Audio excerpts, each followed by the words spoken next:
ਉਸ ਨੂੰ ਯਾਦ ਕਰਦੇ ਆ। ਉਸ ਯਾਦਗਿਰੀ ਦੇ ਪਿੱਛੇ ਕਿਹੜੀ ਐਸੀ ਗੱਲ ਹੈ ਕਿ ਜਿਹੜੀ ਉਹਨਾਂ ਨੂੰ ਯਾਦ ਰੱਖੀ ਜਾ ਰਹੀ ਹੈ? ਉਹ ਹੈ ਉਹਨਾਂ ਦੀ ਮਜ਼ੰਮਤ, ਉਹਨਾਂ ਜਵਾਨਾਂ ਦੀ ਜਿਨ੍ਹਾਂ ਨੇ ਆਪਣੇ ਵੇਲੇ ਦੀ ਸੁਪਰ ਪਾਵਰ ਨੂੰ ਉਸ ਵੇਲੇ ਲਲਕਾਰਿਆ ਔਰ ਕਿਹਾ ਕਿ ਧਰਤੀ ਸਾਡੀ, ਲੋਕ ਸਾਡਾ, ਰਿਸੋਰਸਿਸ ਸਾਡੇ, ਤੁਸੀਂ ਇੱਥੇ ਸਾਡੇ ਤੇ ਕਬਜ਼ਾ ਕਿਹੜੀ ਗੱਲ ਦਾ ਕਰਕੇ ਬੈਠੇ ਹੋ। ਭਗਤ ਸਿੰਘ ਦੀ ਉਹ ਸੋਚ ਨੂੰ ਲੈ ਕੇ ਬਹੁਤ ਸਾਰੇ ਜਵਾਨ ਅੱਗੇ ਚੱਲੇ, ਬਹੁਤ ਸਾਰੀਆਂ ਵੇਲੇ ਦੀਆਂ ਸਿਆਸਤਾਂ ਉਹਨਾਂ ਦੇ ਵਿੱਚ ਉਹ ਮੂਵਮੈਂਟ ਆਈ, ਉਹ ਸੋਚ ਆਈ ਔਰ ਇੱਕ ਦਿਨ ਉਹ ਆਇਆ ਕਿ ਇੱਥੋਂ ਦੇ ਦੋਨਾਂ ਮੁਲਕਾਂ ਨੂੰ ਆਜ਼ਾਦੀਆਂ ਮਿਲ ਗਈਆਂ। ਲੇਕਿਨ ਉਹਦੇ ਵਿੱਚ ਇੱਕ ਛੋਟੀ ਜਿਹੀ ਜਿਹੜੀ ਭੁੱਲ ਹੋਈ। ਭਗਤ ਸਿੰਘ ਹਮੇਸ਼ਾ ਇਹ ਕਹਿੰਦਾ ਸੀ ਕਿ ਇਨਕਲਾਬ ਦਾ ਰਸਤਾ ਅਸੀਂ ਲੈ ਕੇ ਜਾਣਾ ਹੈ, ਅਸੀਂ ਸੋਸ਼ਲਿਜ਼ਮ ਦਾ ਨਜ਼ਰੀਆ ਲੈ ਕੇ ਜਾਣਾ, ਅਸੀਂ ਉਸ ਰਸਤੇ ਤੇ ਚੱਲਣਾ ਹੈ। ਲੇਕਿਨ ਉਹਨਾਂ ਨੂੰ ਪੂਰੀ ਤਰ੍ਹਾਂ ਸੁਣਿਆ ਨਹੀਂ ਗਿਆ। ਆਜ਼ਾਦੀਆਂ ਦੀ ਗੱਲ ਤਾਂ ਸੁਣੀ ਗਈ, ਸੋ ਦੋਨੋਂ ਮੁਲਕ ਆਜ਼ਾਦ ਹੋਏ। ਔਰ ਭਗਤ ਸਿੰਘ ਜਿਹੜਾ ਹਮੇਸ਼ਾ ਕਹਿੰਦਾ ਸੀ ਕਿ ਆਜ਼ਾਦੀ ਆਮ ਬੰਦੇ ਦੀ ਆਜ਼ਾਦੀ ਨਹੀਂ ਹੋਏਗੀ, ਇਹ ਰੂਪ ਬਦਲਣਗੇ।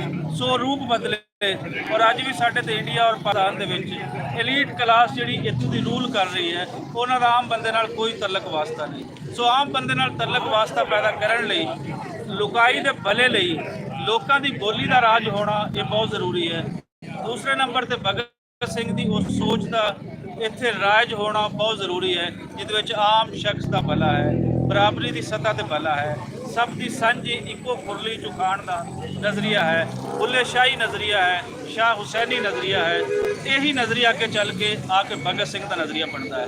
ਔਰ ਭਗਤ ਸਿੰਘ ਔਰ ਉਹਨਾਂ ਦੇ ਦੋਸਤਾਂ ਨੂੰ ਰਾਜਗੁਰੂ ਔਰ ਸੁਖਦੇਵ ਜਿਸ ਤਰੀਕੇ ਨਾਲ ਲੈ ਕੇ ਚੱਲੇ, ਉਹ ਅੱਜ ਦੀ ਪੀੜ੍ਹੀ ਵਾਸਤੇ, ਅੱਜ ਦੇ ਪੰਜਾਬੀ ਜਵਾਨਾਂ ਦੇ ਨਾਲ ਪੂਰੇ ਹਿੰਦੁਸਤਾਨ ਔਰ ਪਾਕਿਸਤਾਨ, ਨਾ ਸਿਰਫ ਦੁਨੀਆ ਭਰ ਦੇ ਵਿੱਚ, ਕਿ ਤੁਸੀਂ ਆਪਣੇ ਰਾਈਟਸ ਕਿਸ ਤਰ੍ਹਾਂ ਲੈ ਸਕਦੇ ਹੋ।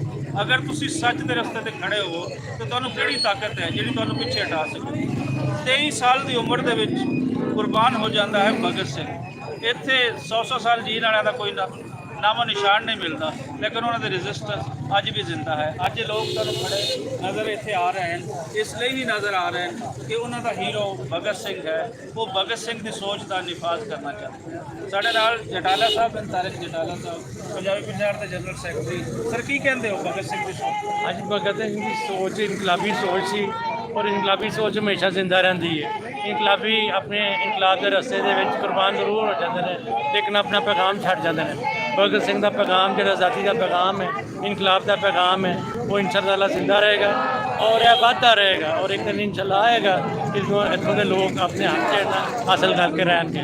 ਭਗਤ ਸਿੰਘ ਜ਼ਿੰਦਾਬਾਦ, ਪੂਰੀ ਸੋਚ, ਪੂਰੀ ਤਹਿਰੀਕ ਜ਼ਿੰਦਾਬਾਦ।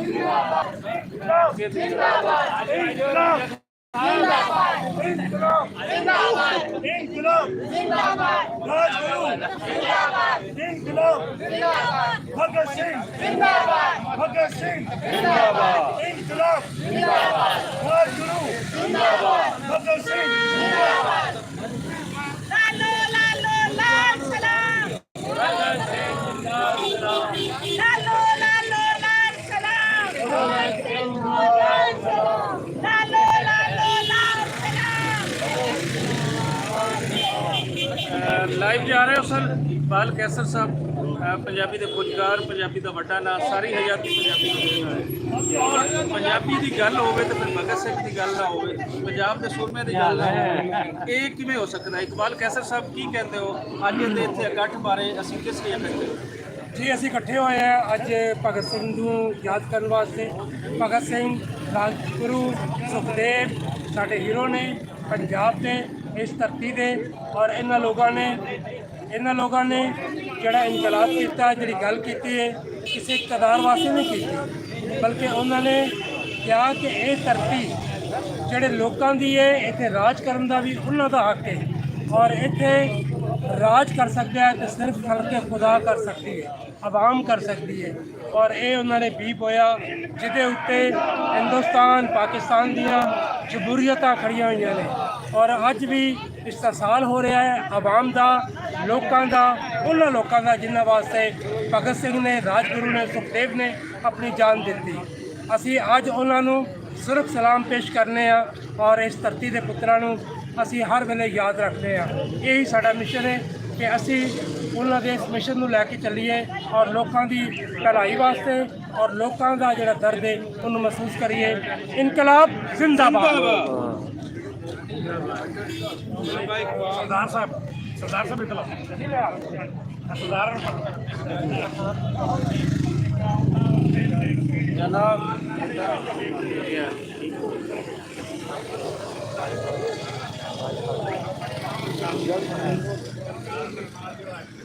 ਆ ਬੰਦ ਕਰ ਦਿਓ ਸਰ।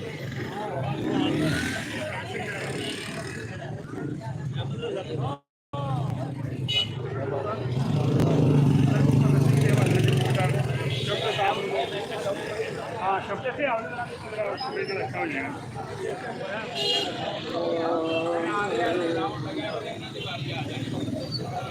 ਚੱਲਣ ਦਾ ਹੀ ਹੈ ਜੀ ਫੈਸਲ ਬੰਦ ਕਰ।